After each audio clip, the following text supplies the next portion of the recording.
Welcome. I'm Riley Karsh. I'm Tova Kopan.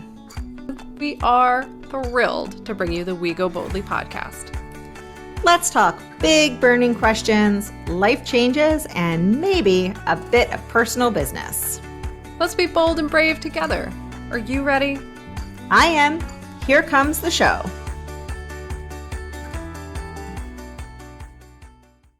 Hello, everyone, and welcome to We Go Boldly, the podcast. We are so happy you are with us today on the podcast, listening in, tuning in, hopefully liking, subscribing, sharing with all your friends, all those good things. We are continuing season 8, wherein we discuss all the ways to unlock what is holding you back. It's going to be a long season because it's a huge topic and there are so many hurdles for all of us to overcome and all of us to figure out and work through and sort of, try and navigate through during our lifetimes. So before we dive into today's topic, I am going to do my usual meet and greet hello to my dear friend, the fantastical Tova Kopan. How are you today, friend? Well, I'm good. I just played pickleball, so I have that pickleball high that they all talk about. I don't know if that's a thing. Oh, it's a thing now. I do. They are doing yard work next door, and it is very loud. And I'm hoping it's only allowed to me, but we shall see. Yeah, we'll see. My cat is howling, so it could be an exciting episode for everyone. If anyone wants to tell me why my cat howls, feel free. Let me know. He is exhausting. But on a totally unrelated note, today we are talking about the burdens of cultural expectations. Wow, it's a heavy topic. um, we want to talk about this for so many reasons. I think the first and foremost reason is that it's extremely important for us to have these kinds of conversations, for other people to join in, to have different viewpoints and discussions about what all of this means and, how to make it better. So today we're going to give you some definitions like we always do. We're going to talk about what cultural expectations do to women, minorities, children, all sorts of folks.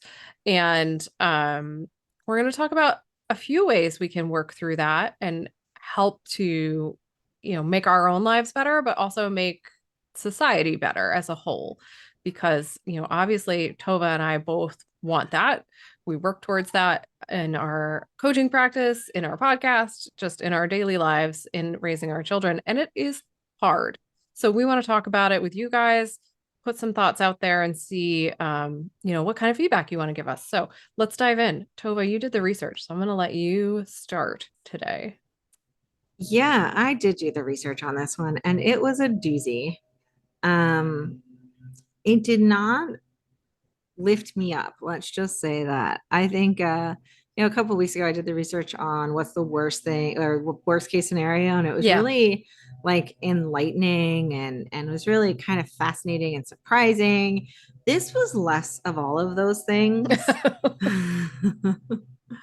And I think, we often talk about like, what's the one thing we want to be the takeaway? And I want to just start that conversation right at the top of like, what is our takeaway from this? And then we'll hop into some definitions and all that good stuff. But I think that the takeaway for me, and I want it to be for everyone, is an acknowledgement that living in a patriarchal society where sexism and misogyny are very real, where our capitalism is dependent on the patriarchy. And that is not saying, we've said this before, and I'll say it again, all capitalism doesn't have to be dependent on the patriarchy. It's just ours happens to be, is very exhausting.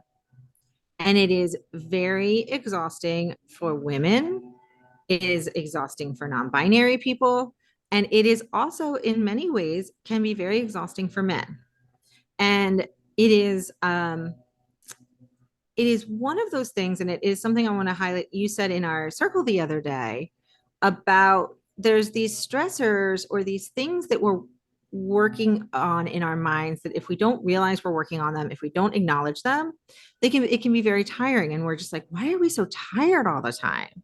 Yeah. And we don't know why we're tired all the time. And so I'm here to say that if you're a, person in the world, in the Western, culture, um, you may be tired all the time because the current way that our system is built is not to lift people up, and it's not to lift women up specifically, but people in general. And that was something that was really interesting was, you know, it's not that all men are at the top of the pyramid.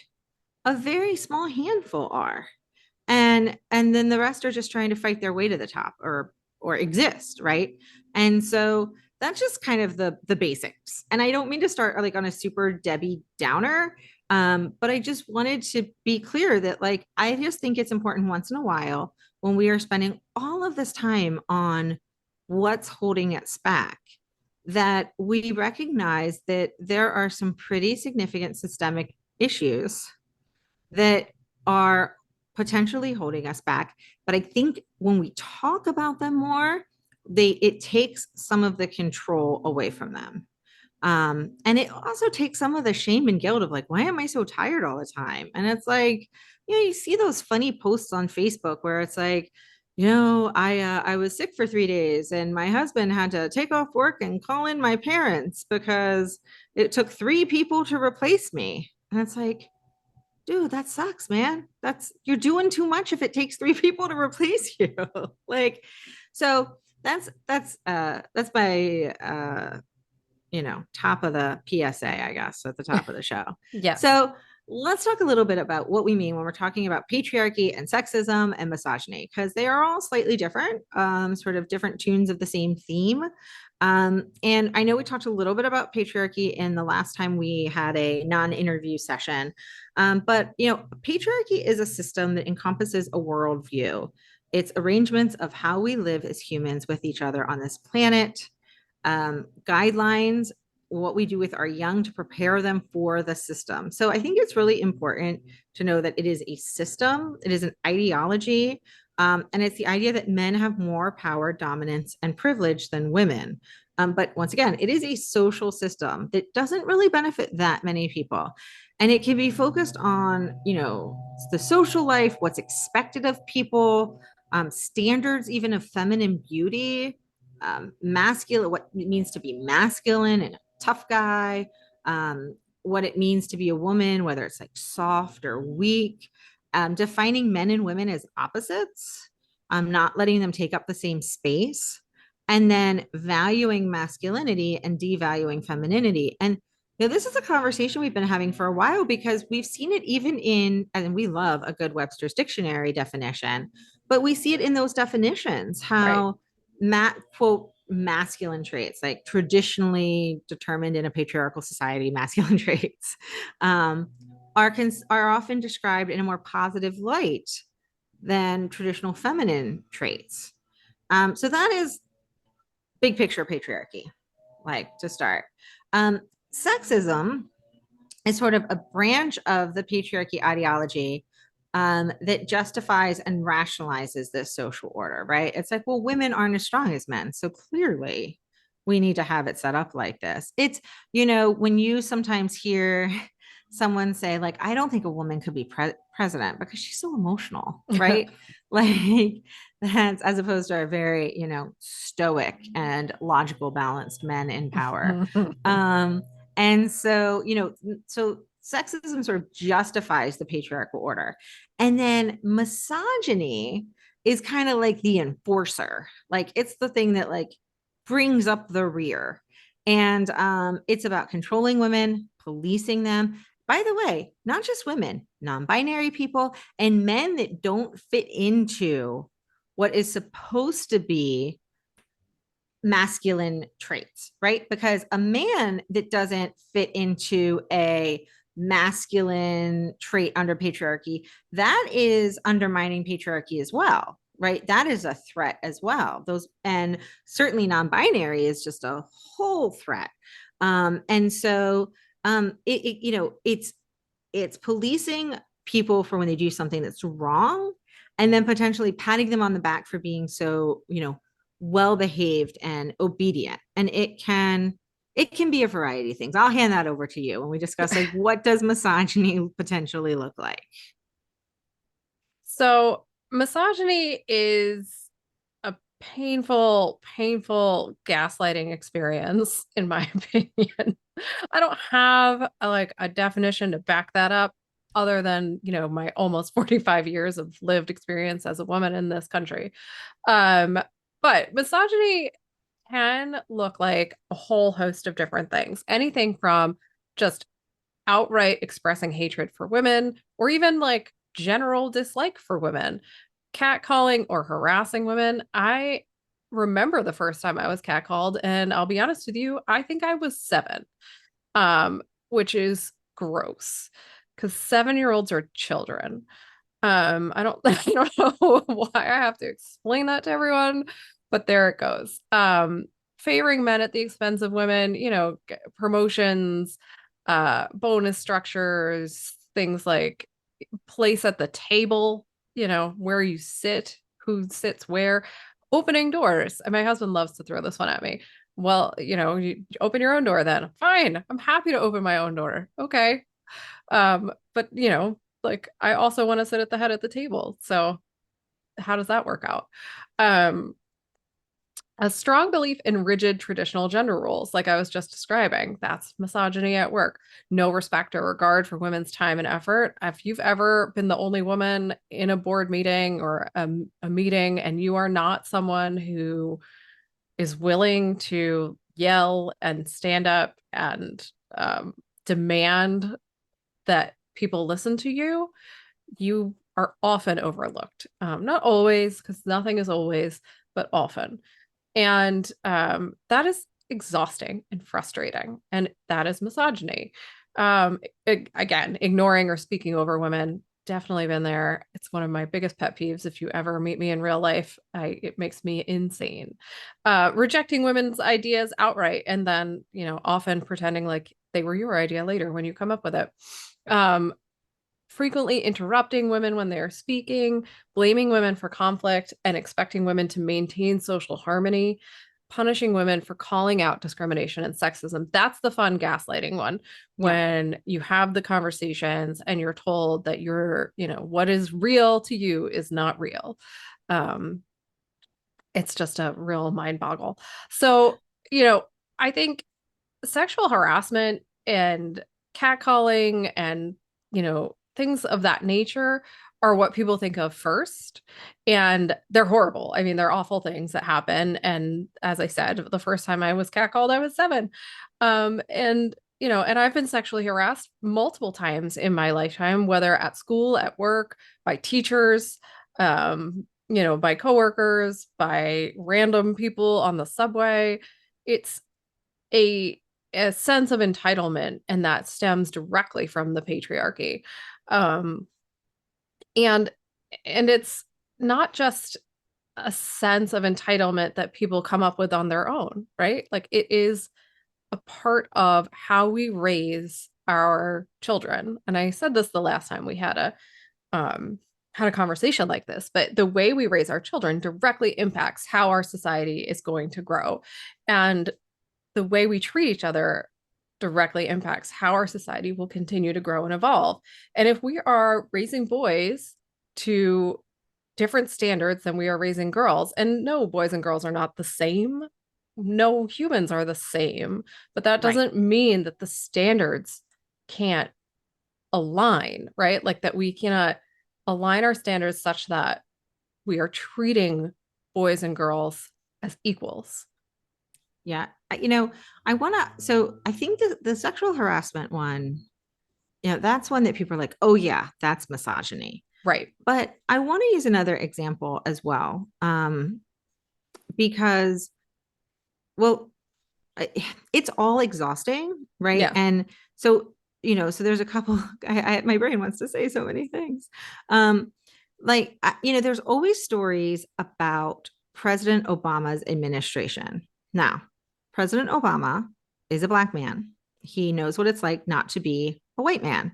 He knows what it's like to be a first and only in a room, right? And even in his administration, the women made a pact together when they were in a meeting, whether he was present or not, it doesn't matter, where they would amplify each other's statements, opinions, and ideas until someone finally heard it.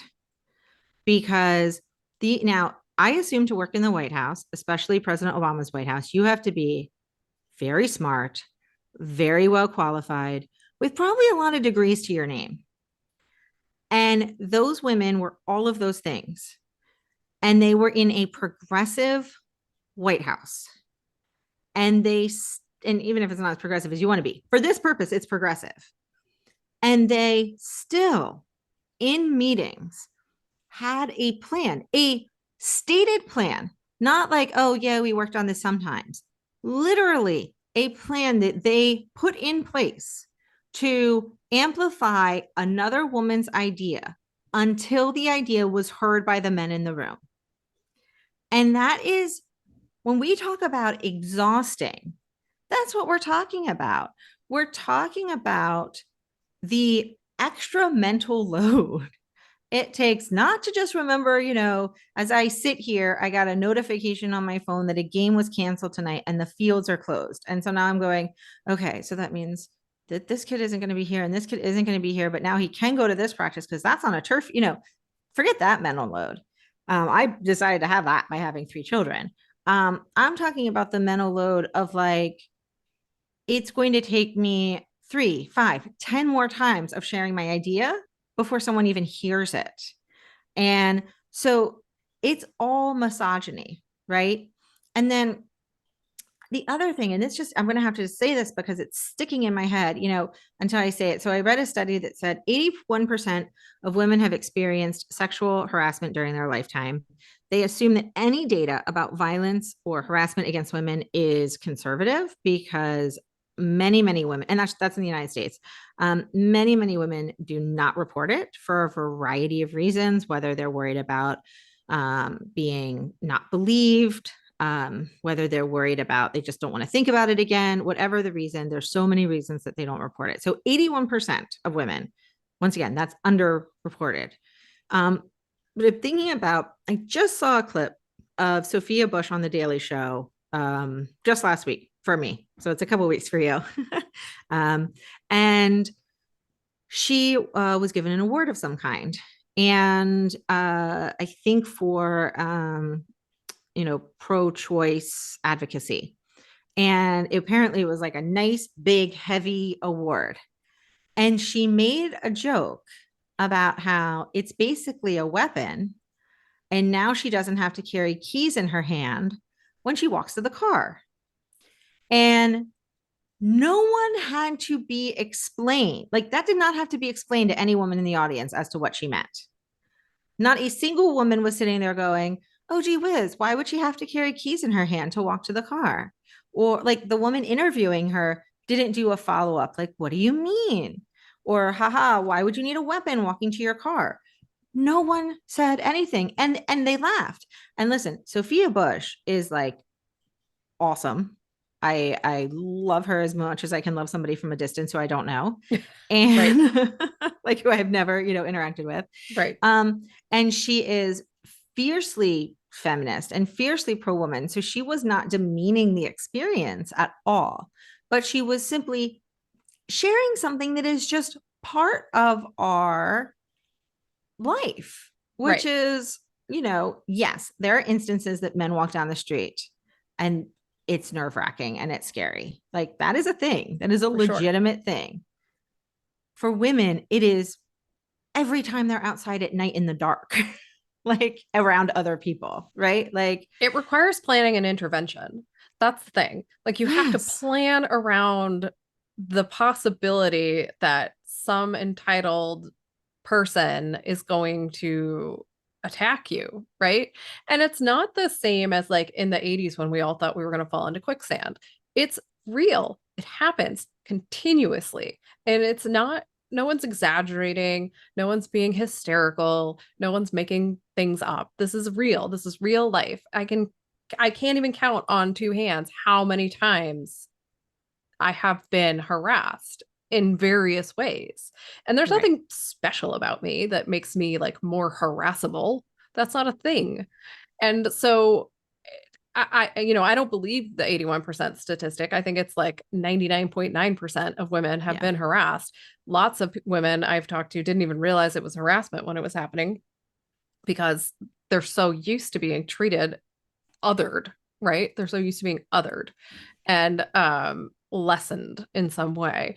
And so I know we sound a little bit like angry about it, but you know what? I am a little angry about it Yeah. because it's exhausting and it's not something I should have to deal with. And it's not something my daughter should have to deal with, or my son for that matter. Like he should be able to like pink and not worry about whether it's a girl color or a boy color. And in my household, there are no gendered colors. It's not a thing. We don't allow for that here.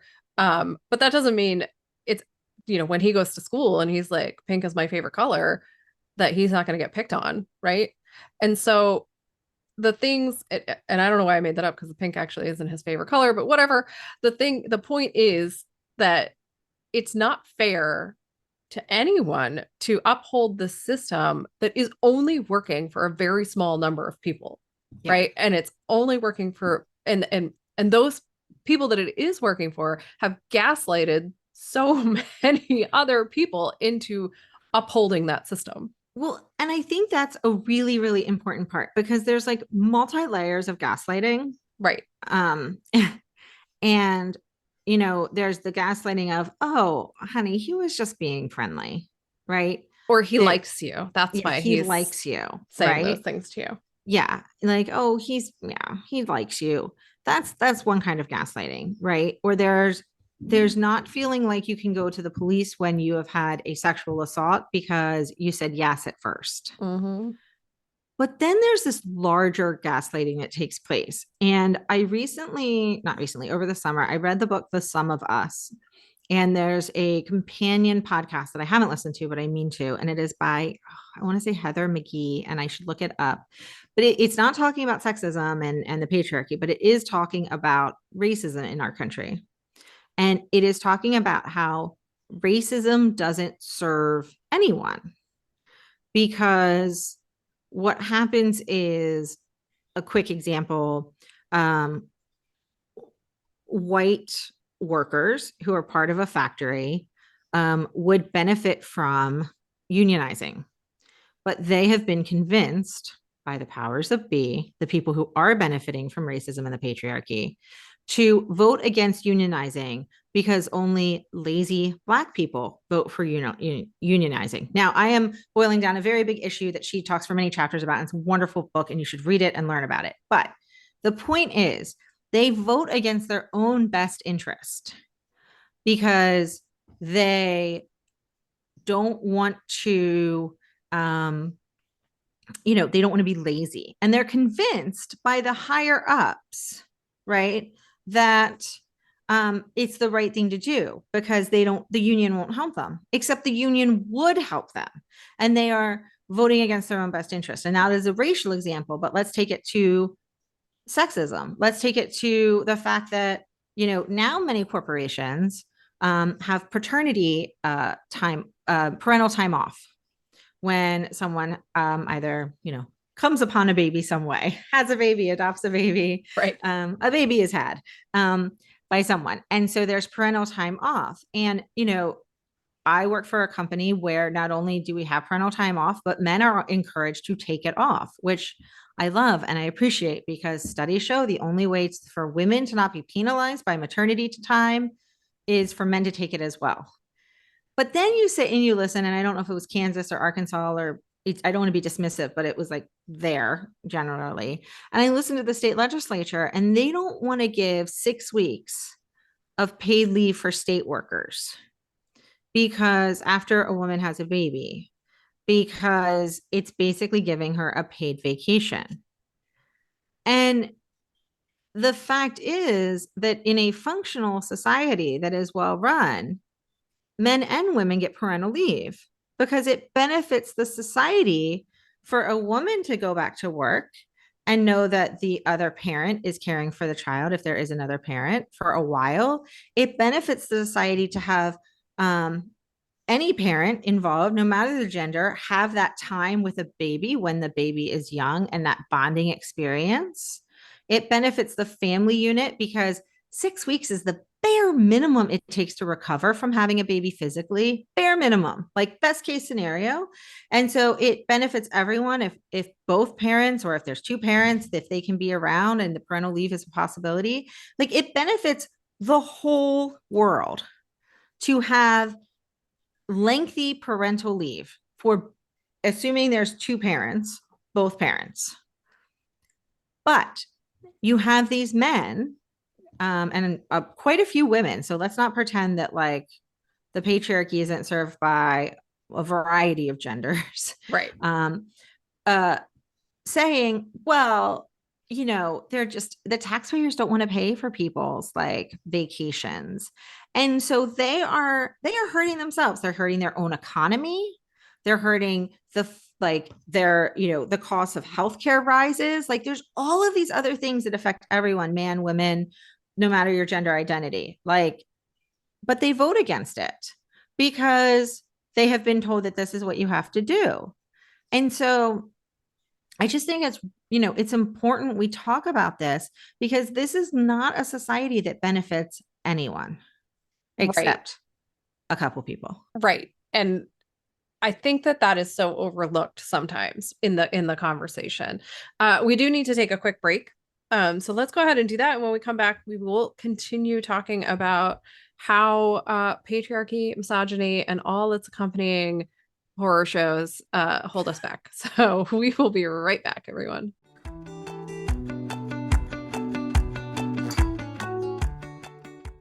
Hey, Tova, you know what I love? Coffee, definitions, uninterrupted reading time. Okay, all of those things are true, but I also love maps. As in Siri, take me to the beach. Yeah. Also, as in, who am I really and who do I want to be?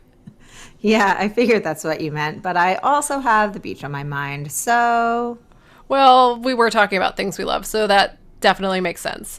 But the map I was thinking about is our Defining You course. yes, we put together defining you as a way to map where you are and how you want to live your life. So true. So many people struggle to find their purpose in a busy and noisy world.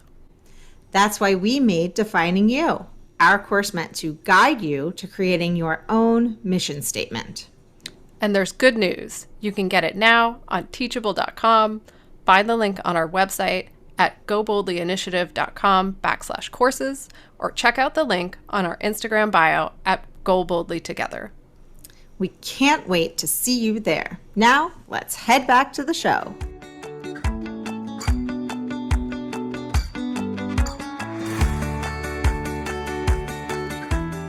Okay, welcome back to the show. And before the break, we were talking about sort of the unspoken truth behind misogyny and patriarchy and what is happening. And that is that there are a very small number of people benefiting from it, and many people being snowed in by um, not just lies, but like half truths and omissions and obfuscations and all kinds of nonsense.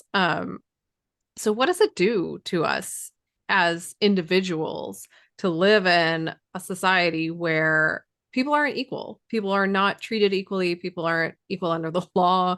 People are just, you know, it's not the case that people should be treated equally without consideration of merit in a job, but equally in terms of our humanity. And that's where we seem to be falling short so desperately. So what does it do? How does that affect us? Everyone suffers, like you said, Tova. Everyone struggles under this system. Particularly women who have bought into the system, who believe in the patriarchy, who think that they are weaker, that they are Yeah. somehow less, and whether they are aware that they feel that way or not. Um, I think even the subconscious experience of internalized misogyny takes people out of their own power and takes people away from their ability to live the life that they're meant to live and they want to live and to pursue their real purpose. Because what we're not saying is your purpose could be anything. Like it might be that you want to be a, if you're a woman, you want to be a homemaker and stay and raise kids and cook dinners and do all the mental work of running a household and that's what you want to do. There's nothing wrong with that. That in and of itself is not misogyny. And so I think a lot of women who have internalized misogyny like to fall back on that and say, oh, well, I really want to be doing this. It's not misogyny if I want to be doing it. Well, it's not the act of staying home and parenting and running a household that's the misogyny. It's the lack of choice. It's the taking Yeah. away of power. It's the assumption that you can't do more or anything else, or you don't exist for any other purpose, right? That's where the misogyny comes into play and the patriarchy comes into play. And it's such a false equivalency that gets thrown around like, well, this is what I want to be doing, so it can't be sexist. Well, yeah, it can. It definitely can if you think you have no other choices. But even if you do think you have other choices, other women don't. And it's systemic. It's not just you who's impacted and affected. And so that's where we have to start expanding our worldview and expanding the way we think about and talk about these things. It's so frustrating to me to hear I'm sure you can tell by the way I'm talking about it. It Yeah. is so frustrating to me when women buy into this idea because one, it is narrow and they're looking at it purely from their own experience and they're not willing to expand out into the experience of other women in the world and what they're saying impacts other women, right? Yeah. Because how many times have I heard women say, "Oh, well, I just don't get along with other women," or women don't like me because I'm, too whatever." And I just don't think that's a real thing. I think it's you buying into the idea that misogyny is okay and that it's, not impacting you. So who cares?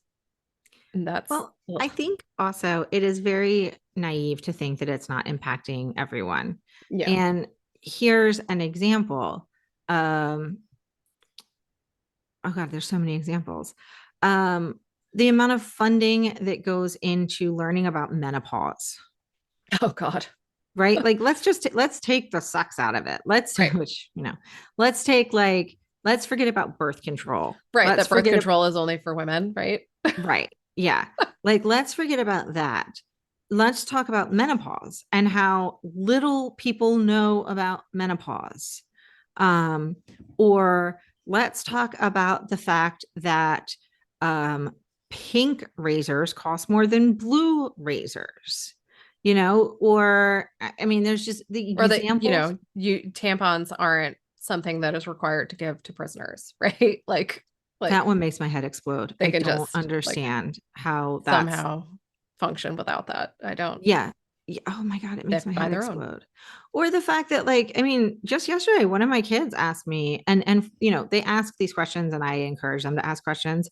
Is it embarrassing to, they didn't use the word breastfeed, but like feed a baby from your boob in public? And I was like, why would it be embarrassing? You need to feed the baby. The baby eats the milk, the baby, and obviously there are adults and women who find it embarrassing and that, but I wanted him to recognize like it's just part of feeding a child. And Right. you don't have to. I mean, there's plenty of women who say I don't like, I have friends who've been like, I didn't want to breastfeed, so I didn't breastfeed. And that Yeah. is fantastic. Like, fine, cool. Um, but there's so many ways that it impacts you that you don't even realize.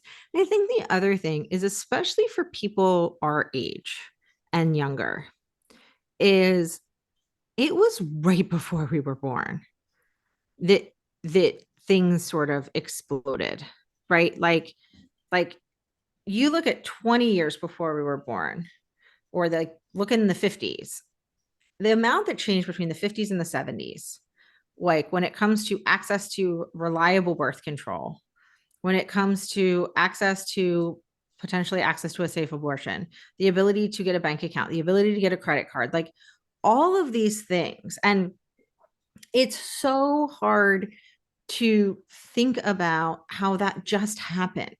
Like Yeah. it wasn't a long time ago. And even I will admit, I am still, and I probably will when this is shared, listening to the Six soundtrack musical on repeat. And, I was talking to my boys, and we were talking about what each, it's about Henry, really fast. It's about Henry VIII and his six wives. And it's really about the six wives and how the only reason they're famous is because Henry VIII kept marrying people, and how they kind of have a right to be famous for being their own awesome selves.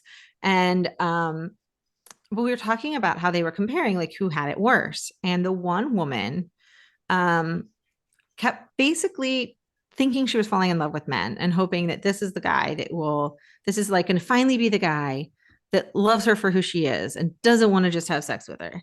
And my kids were like, but why do they keep marrying him? And I was like, well, it's not their choice. Like, and I was trying, I said they were their father's property. Like they did not have a choice. And when they weren't their father's property, they became their husband's property. And my children, thank God, but still were like totally just could not conceptualize that. And yes, that was 400 years ago, but that the musical was 400 years, or the time period of the musical was only 400 years ago. The actual existence of these things happening was not 400 years ago. Right. And, I think it's the same, it's something that people forget about racism.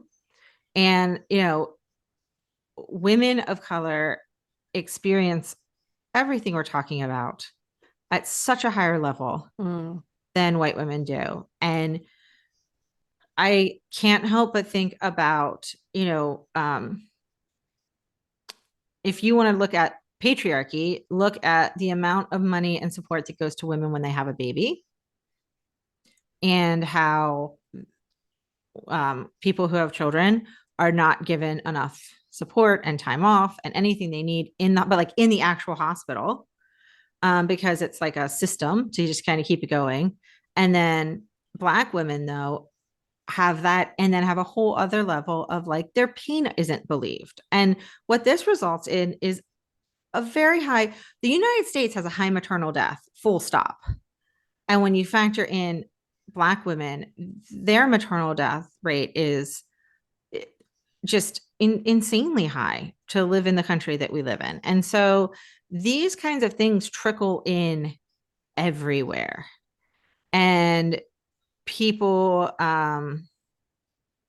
people don't realize the even I'll do one more example. If you go to Weight Watchers or Noom or something like that, or anywhere where they want to do your body fat index, all of I can't think of the abbreviation for the BMI. Mm. All of that is based on a man. Now, let's set aside that it was done by a mathematician and it's supposed to be for like large regions and not individual people, and it was done from like 100 years ago. Like, just forgetting about all of that. Right. Right.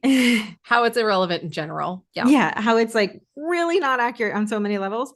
It was done for a man. It was not done for women. And only very recently are people recognize that women carry like they need more fat on their bodies. It is a requirement of having babies. I mean, it's just, and other women's stuff. I don't know. There's just more fat on women's bodies. There's lots of science behind it. But the point is, up until not that long ago, you would go to one of those Weight Watchers or Nooms, and they wouldn't adjust the differences for a man and a woman. And it's like, what now? There's just so many things that are done where man is the default. And Right. speaking of which, and this is just one thing, Because as a psychology major, I read a lot of Sigmund Freud, Oh, um, at least in passing. yeah. He suggested, now I know he suggested quite a few things, Yeah, he's a bit of but a mess. he suggested that biology determines one's psychology and therefore their ability and role. He stated that for men and girls, they envy men for their anatomy. Now, I hope everyone's chuckling at that one. In Yeah. his view, normal human was male. Aristotle considered females to be mutilated men, someone who does not have a soul. In his view, the biological inferiority of women makes her inferior also in her capacities, her ability to reason, and her ability to make decisions. So I feel The old like, hysteria argument.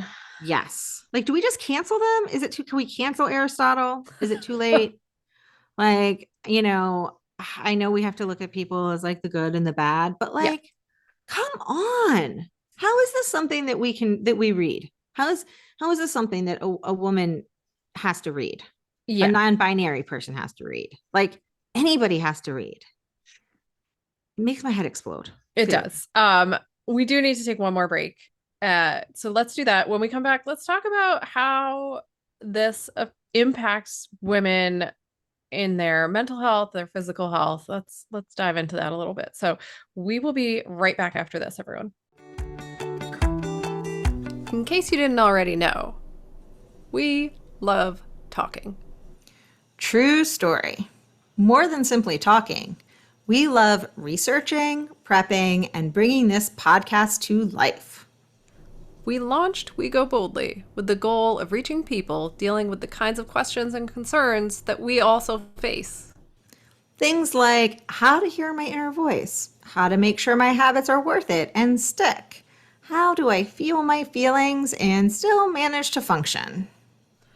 After years of personal work and lots of trial and error, we realized we have a lot to share on these topics. Now we've been broadcasting for over a year and we are proud of our podcast. And to no one's surprise, we still have a lot to say and talk about. We sure do. We need your help to keep going. Every episode takes time and money to create, and we would love your support. So, if you like what we are doing, please support us by joining our Patreon community and becoming a monthly subscriber. Join our Patreon community today at patreon.com/wegoboldly. We are so grateful to all of our supporters. Now, back to the show.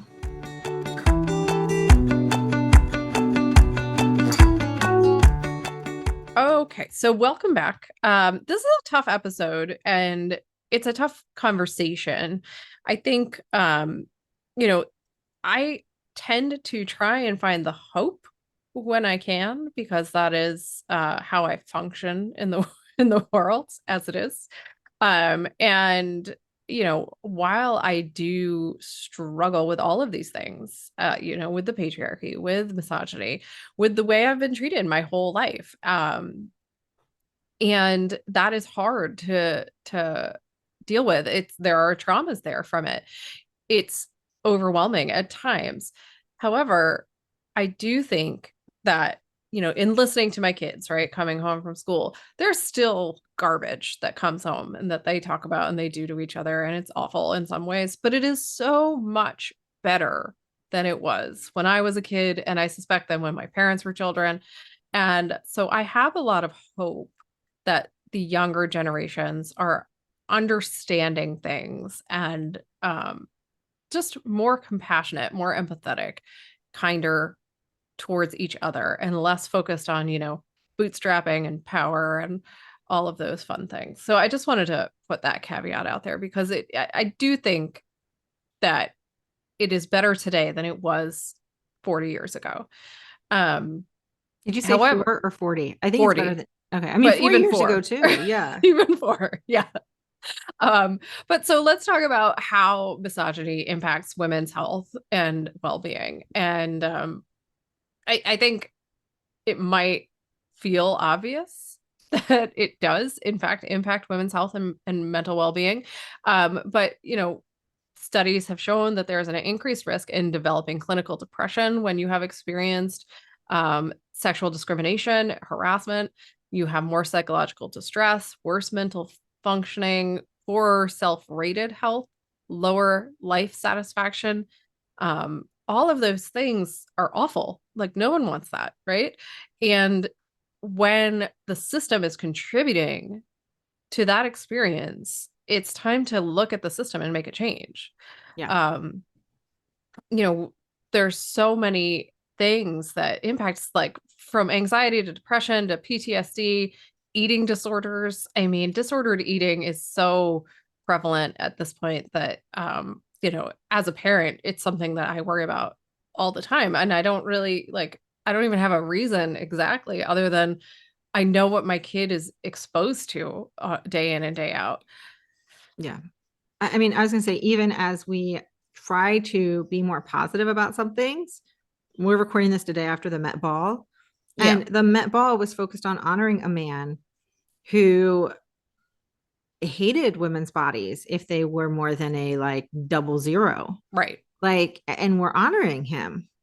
And I mean, he did a laundry list of other things too that makes me feel like we probably shouldn't honor him. But I think it's all like, not only does it do all of these things, but then it undermines a person's ability to get help for all of these things, the system that is. And like you mentioned, hysteria. Yeah, If you've read any Jane Austen novels, some women are just treated as like, weaker, or they have a bad disposition and they need to go to the sea. And like they have legitimate health concerns that nobody was looking into, because basically they saw women as weaker vessels that just happen to not have a penis. Like right. they saw, on one hand, they saw men and women as drastically different, but not so different that they required any investigation into the female body. And women had genuine things that were happening to them. And it And was just like, and still do, yeah, frankly. yeah, and still do. And there's still less of an understanding. And so whether it is for psychological support or physical support, because as we've said over and over and over, they're so closely related. If you are struggling with depression and mental function issues and a variety of things, um, you are going to be having physical issues as well. Like they go hand in hand so closely. Yeah, for sure. So with all of that being said, we are spending, as we've told you, we are spending the season talking about what we can do to overcome the things that are holding us back. And so, this feels overwhelming. It feels like a problem too big to solve in a lot of ways. But everything starts with small steps. Everything starts with us taking some action, whether it is calling out misogyny when you see it and making clear that it's not acceptable.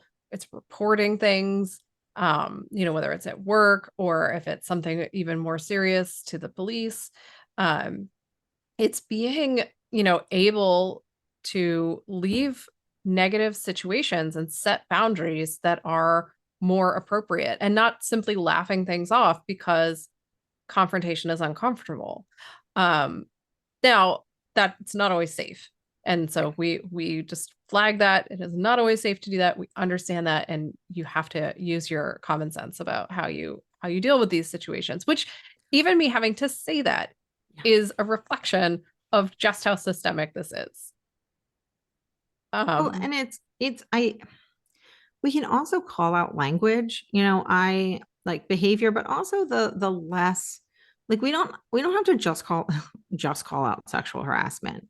Um, I caught myself today and I said to another mom, "Oh, are you one of the class moms?" And I said class parents, and I adjusted it. And like I adjust, fortunately my boys have had a couple mom coaches, not just dad coaches. And so they and I are pretty good at saying parent coaches, but even little tweaks like that in language, it does make a difference when you are calling, they they persist at violence against women as if it's this passive thing that like just happens to have, float through a bubble in the ether. Just and it is male violence. It is men being violent. That is Yeah. what violence against women is. It is men being violent. Not to say that women aren't violent, not to say that they can't be, but when you're talking about violence against women, you're talking about men being violent, but we don't say it that way. And so there are other, if you're thinking and you're like, oh my gosh, this is so overwhelming. It is, but there are things that you can change, things that you can tweak that either in your own language that you practice around others, or as you get better at it and more confident, asking somebody else to say, hey, you know what? Let's call it what it really is. Or, my boys actually have a mom as their coach. Can we just say parent coach instead of dad coaches or what? I think those kinds of things, it adds up. It really does add up, and it can make a difference. And um, that theory of adding up goes to this concept of creating safe spaces and lifting women up. When you look at the Me Too movement, um, it only worked because more than one, and I mean, it's still working and we're still working through it and dealing with it. But the ball only got rolling because many, many, many women were willing to speak, not just one woman. And even in that movement, I'm going to reference Sophia Bush again because she was, she has been on two TV shows that for different reasons were very uncomfortable places to work for the women on the sets. And she was on a very bad set when the Me Too movement was happening. And someone wanted to speak out against her previous show, One Tree Hill. And she was basically told by people in her life she could either speak out about her current show or her old show. But if she spoke out about both of them, she would be told that, like, now she's just a whiner. Like, and she was being actively harassed and had been horribly harassed in a previous show because that's how Hollywood was working at the time and continues to work. So, it is so important that if you can stand up, that you do stand up because there are people, and they were important to mention this. The Me Too movement, it wasn't just actresses, it wasn't just people in corporate. They also used money then to help support people in restaurants and women in hotels, because those are two areas that women are incredibly harassed. Yeah. And so creating a safe space to support women and to let women speak. And hopefully we try to create a safe space for the hour that you listen each week, but then also standing up with other women in any way that you can safely is incredibly important. Yeah, absolutely. And it's just one of the many reasons I can't stand it when I hear like, well, I just don't get along with women. I don't buy it. I don't buy it at all. There's something else larger at play if that's your argument for not helping women, feel empowered.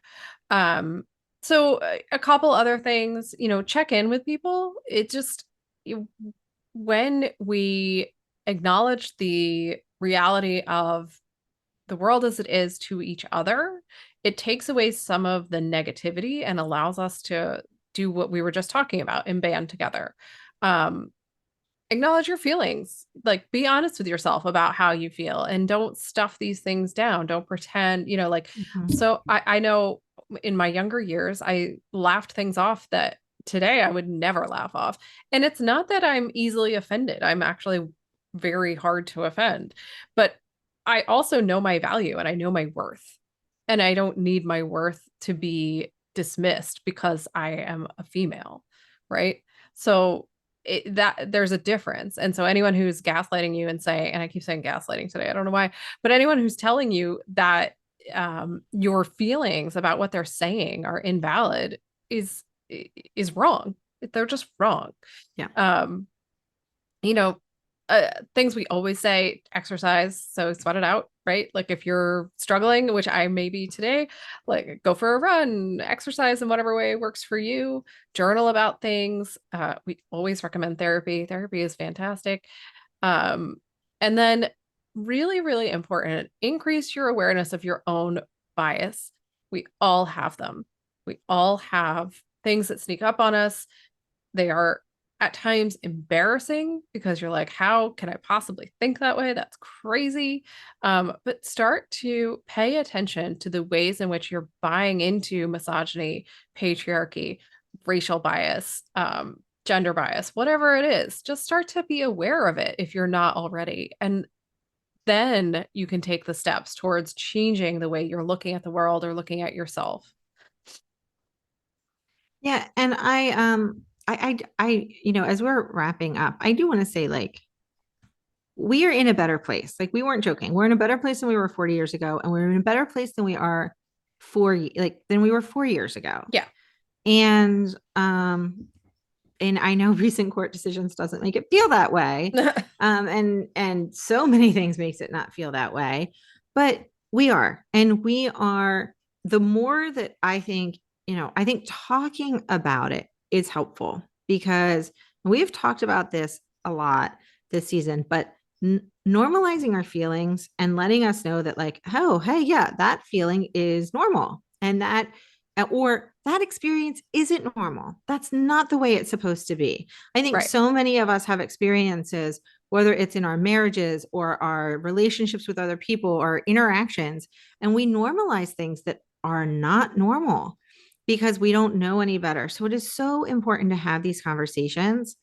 And I just want to say, I do think, you know, setting aside the fact that oftentimes people need a side hustle just to make ends meet because our country doesn't allow people to make a living wage.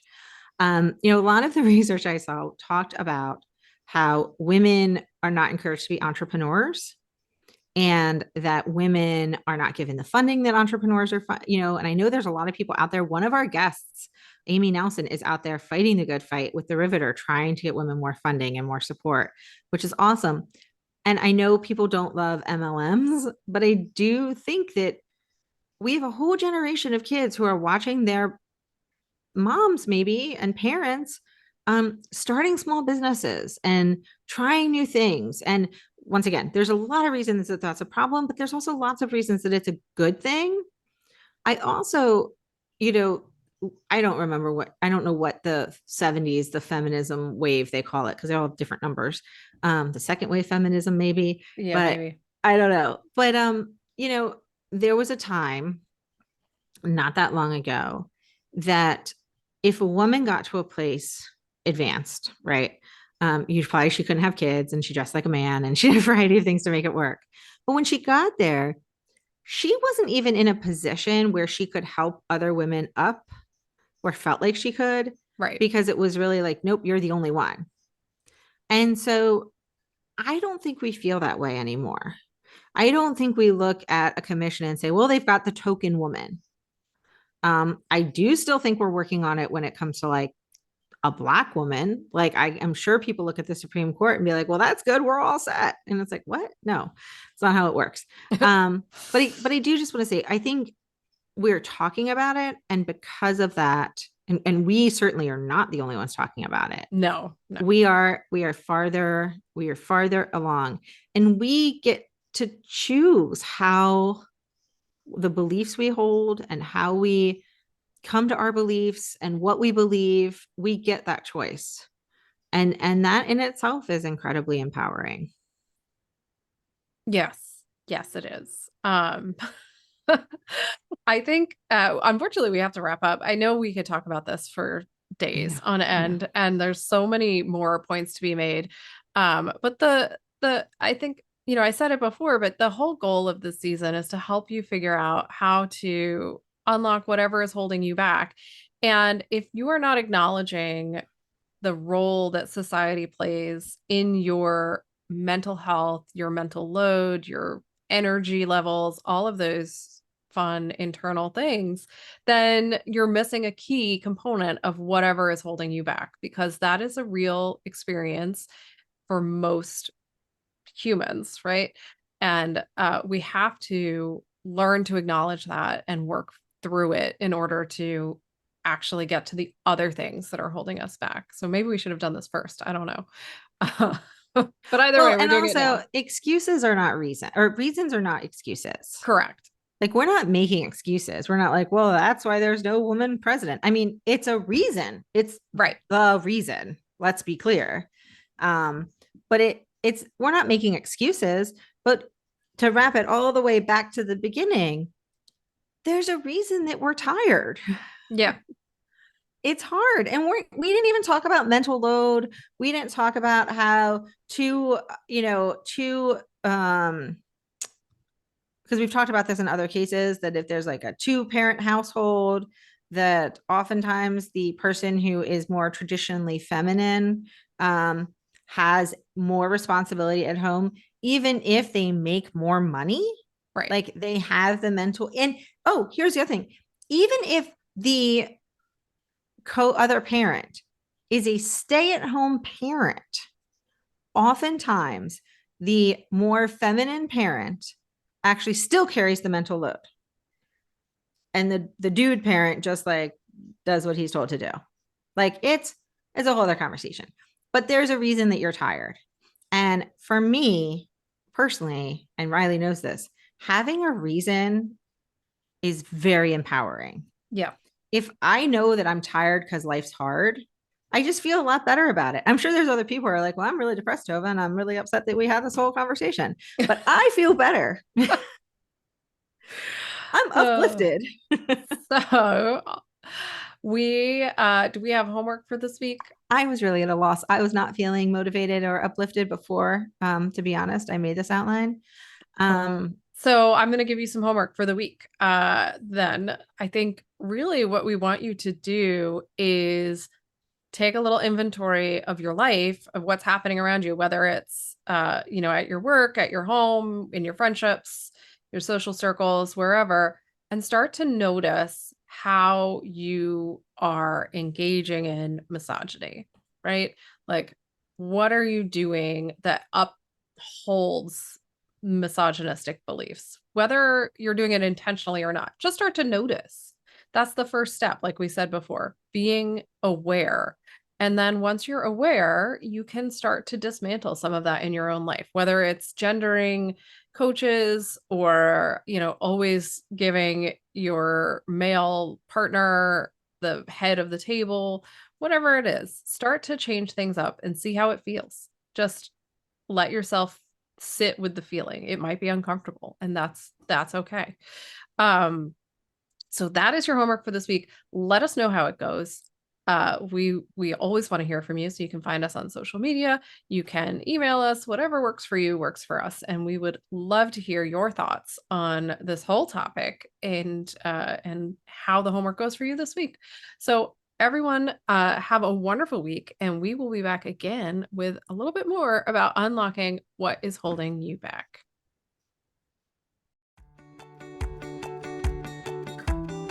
Thanks so much for listening to We Go Boldly podcast. We know you're busy and we love spending time with you. If you enjoyed this week's episode, let us know. Head to Apple Podcasts right now to rate and review our show. While you're there, be sure to click that subscribe button. Want more us time? Follow us on all the socials at Go Boldly Together. Want even more us time? As in all the coaching pizzazz. Find us at goboldlyinitiative.com for all the info. We will be back with more excitement, research, and deep thoughts next week. Until then, keep on being the bold, brave, amazing people we know you already are.